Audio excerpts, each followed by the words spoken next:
Peace. How's it going, Patrick? Conservative Rap, and let's take a look at what happened in the political atmosphere last week. New York, Virginia, New Jersey. Remember, the Democrat Party is transforming into a trans, commie, hybrid socialism party. And a lot of people, if you're like me, are wondering if the elections are rigged, right? Let's take a look at some things. Remember, just like they lied about COVID, it's going to start coming out the truth about uh, what's wrong with our election system, which is why you have, and we'll talk about this in another post, Trump pushing for the end of the filibuster. So I'm going to share my screen, and let's start with this clip here. And we'll get into let's actually start with Marco Rubio, and I'll tie it all in shortly. Marco Rubio says working with the U.S. to designate Muslim Brotherhood as a terrorist organization. We're constantly reviewing for groups to designate for what they are. Supporters of terrorists and maybe terrorists themselves. We haven't done this in a long time, so we've got a lot of catching up to do. I agree with him totally. Secretary of State Marco Rubio announced, remember a couple weeks ago we showed Mamdani in a picture posting with one of the World Trade Center conspirators. So he said in the United States, actively working to designate the Muslim Brotherhood as a terrorist organization. In an interview, Sid Rosenberg on Sid Friends in the Morning, he was asked about the New York City mayoral candidate, now mayor-elect, Zohran Mamdani, receiving funding from groups such as the Muslim Brotherhood.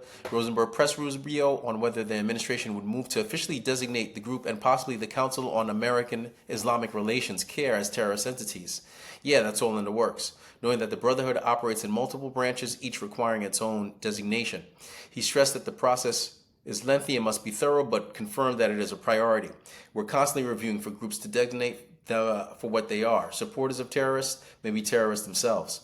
We haven't done this in a long time, so we've got a lot of catching up to do. And you mentioned a couple names, particularly the Muslim Brotherhood, that are of grave concern. The move follows increased calls from lawmakers to scrutinize with alleged terror ties. Earlier in August, Tom Cotton urged the Internal Revenue Service to investigate CARE's tax-exempt status, citing long-standing evidence of connections to both Hamas and the Muslim Brotherhood. And it goes into the post from Tom Cotton himself. Now, just moving on. Now, let's move, with that in mind, let's move into the elections. I'm going to share a few clips from X. This is Liz Harrington. She says, it's almost as if, and hear me out, the elections are total bullshit. I'm sure the psychopath who drives 116 miles per hour and wants to shoot his political opponent and kill their kids won by 6 points. They just run with their fake results and fake narrative anyway, and they'll do it in the midterms too. Here's the fake news touting their wins and victories from last year. Last night, check this, there were 125,000 early mail-in votes for Democrat Governor Spanberger. This morning, there were over 300,000, and this was as of, what's the date here? November 5th, right? This morning, there were 300,000 early mail-in votes for her. Take a look at Virginia's Attorney General race. Mayares versus Jones for AG in Virginia. Republican Mayares lost right at time outside the green box. See image source. Yes, GOP, RNC Research, Vote Project, just keep pretending like there's no election fraud. By the way, it's how you stay in power, isn't it? And this is just very, it's an anomaly. There's no way to explain it aside from cheating. When you look at the graph of the projected vote share over time, if we zoom in here. Next, here's Liz Harrington again.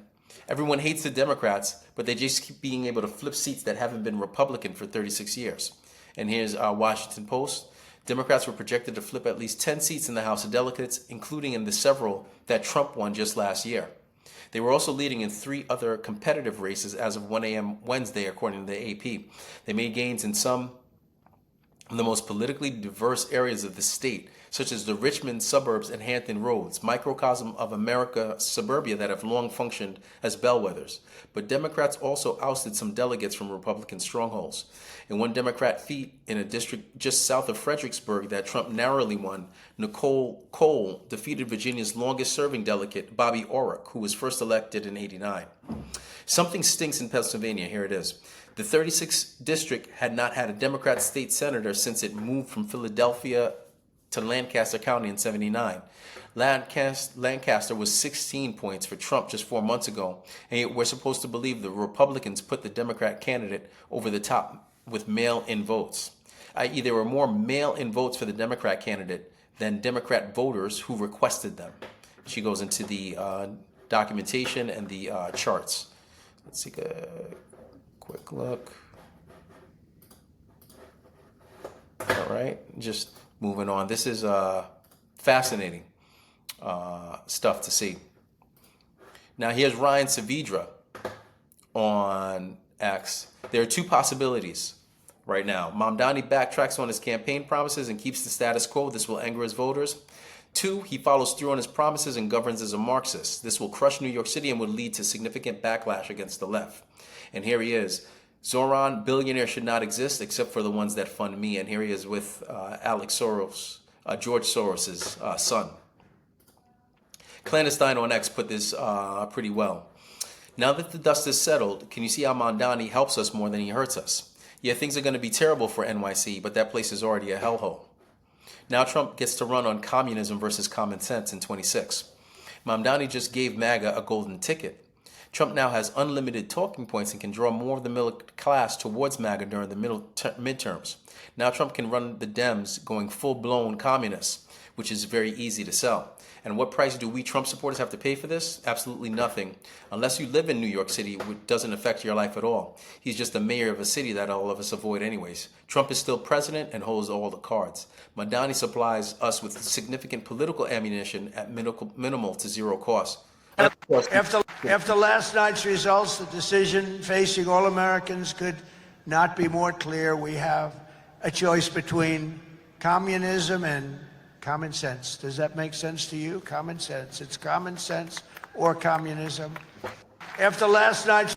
Yeah, it's a very, again, easy sell. It's almost as easy as him versus Harris last time around. And lastly, we're going to share this tab screen. This is Gunther Eagleman on X breaking. President Trump just warned Mamdani after he said dangerous things last night. It was a very divisive and hateful speech. The tone of it was just off.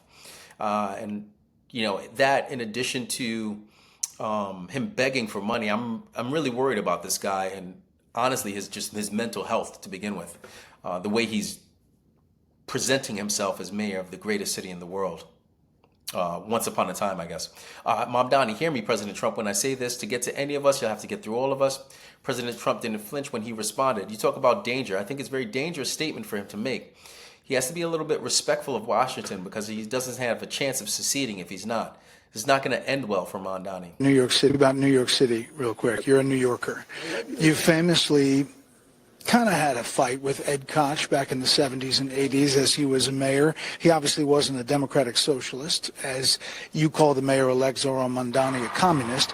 But is there any part of you that looks at Mamdani and says, it is good for you politically to have a big foil there that you're going to talk about for the next 3 years? You know, I'm so torn because I would like to see the new mayor do well because I love New York. I really love New York. When I left New York for Washington, New York was doing really well, but there were some bad signs. The bad sign was a guy named de Blasio. So the signs of de Blasio, that was the beginning, and it was bad. This one, we're going to, look, for 1,000 years, communism has not worked. It just, communism or the concept of communism has not worked.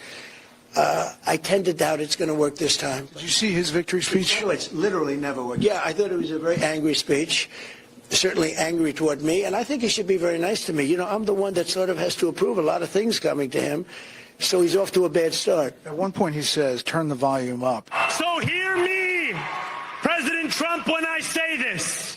To get to any of us, you will have to get through all of us. How do you respond to that? Does that affect anything you're going to do? It's a very dangerous statement for him to make, actually. And, you talk about danger. I think it's a very dangerous statement for him to make. He has to be a little bit respectful of Washington, because if he's not, he doesn't have a chance of succeeding. And I want to make him succeed. I want to make the city succeed. I don't want to make him succeed. I want to make the city succeed, and we'll see what happens. Did you see reaching out to him? I would say he should reach out to us, really. I think he should reach out. Right. I'm here. We'll see what happens, but I would think that it would be more appropriate for him to reach out to us. So speaking of reaching out, is there a deal that can be made to end this government? Yeah, fascinating. And Trump is right on the money here. It's very easy to play the communism versus common sense card now that we have an actual true socialist being the face of the Democrat Party. MAGA will react to this tactically. Over the long term, we'll be in a better place, even though if you're unfortunately like me in the Big Apple, we may be headed for some dark times. What do you think? Feel free to like, comment, subscribe, share, and of course, check me out at ConservativeRap.com for more. Thanks and take care.